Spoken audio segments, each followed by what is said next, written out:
ఈ సంవత్సరంలో తీసుకొస్తాం జరిగింది. 9.5 లక్షల కోట్ల పెట్టుబడి, తద్వారా 8.5 లక్షల మందికి ఉద్యోగాలు కల్పించడానికి మేము ఒప్పందాలు కుదుర్చుకున్నాం. అనేక దశల్లో ఆ ఇన్వెస్ట్మెంట్స్ ఉన్నాయి. డొమెస్టిక్ ఇన్వెస్ట్మెంట్స్ లో చూస్తే ఈరోజు భారతదేశంలోనే ఆంధ్ర రాష్ట్రం నంబర్ 1 ఉంది. 16% డొమెస్టిక్ ఇన్వెస్ట్మెంట్స్ లో ఆంధ్ర రాష్ట్రానికి వస్తడం జరిగింది.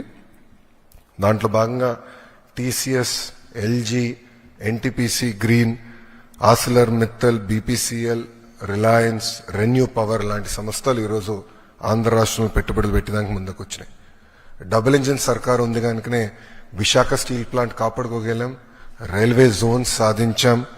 అంతేకాకుండా భోగాపురం ఎయిర్పోర్ట్ పనులు కూడా వేగవంతంగా ఈరోజు జరుగుతున్నాయి. మీరు చూస్తే ప్రజాప్రభుత్వం ఏర్పడిన తర్వాత ఒక పెన్షన్లోనే భారతదేశంలో ఏ రాష్ట్రం ఇవ్వని విధంగా మేము ఇస్తున్నాం. వృద్ధులకి 1000 రూపాయలు పెంచాం, వికలాంగులకి 3000 రూపాయలు పెంచాం. బెడ్కే పరిమితం అవుతే 15,000 రూపాయలు ప్రతి నెల ప్రభుత్వం ఇస్తుంది. భారతదేశంలో ఏకైక ప్రభుత్వం ఇస్తుంది, అది ఆంధ్ర రాష్ట్ర ప్రభుత్వం. ఇంతేకాకుండా భారతదేశంలో ఎక్కడ లేని విధంగా 203 అన్న క్యాంటీన్లు ప్రజాప్రభుత్వం తిరిగి ప్రారంభించి ఈరోజు నడిపిస్తుంది. గౌరవ ముఖ్యమంత్రి గారు ఇప్పుడే చెప్పారు, ఆగస్టు 15 నుంచి ఉచిత బస్ విధానం కూడా మేము అమలు చేస్తున్నాం.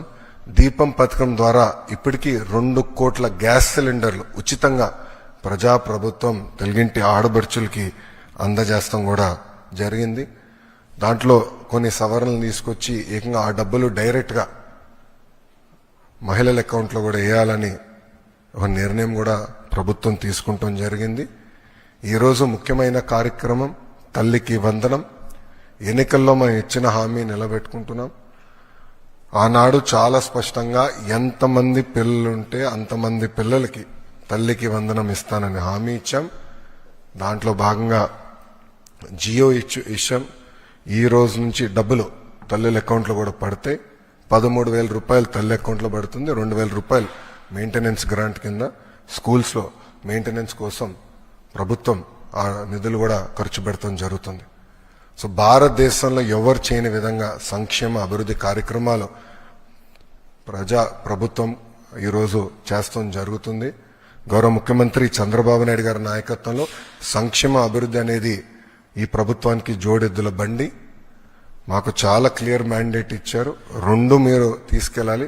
ఒక పక్కన ఉద్యోగాలు, ఉపాధి, అభివృద్ధితో పాటు సంక్షేమం కూడా చేస్తూ ప్రజలు ఏ ఆస్తి అయితే ఈ కూటమిని 94% సీట్లు ఇచ్చి గెలిపించారో ఆ ఆశని మనం నిలబెట్టుకోవాల్సిన బాధ్యత, నెరవేర్చాల్సిన బాధ్యత మా పైన ఉందని కేబినెట్ మీటింగ్ లో కూడా గౌరవ ముఖ్యమంత్రి గారు చెప్తాం జరిగింది.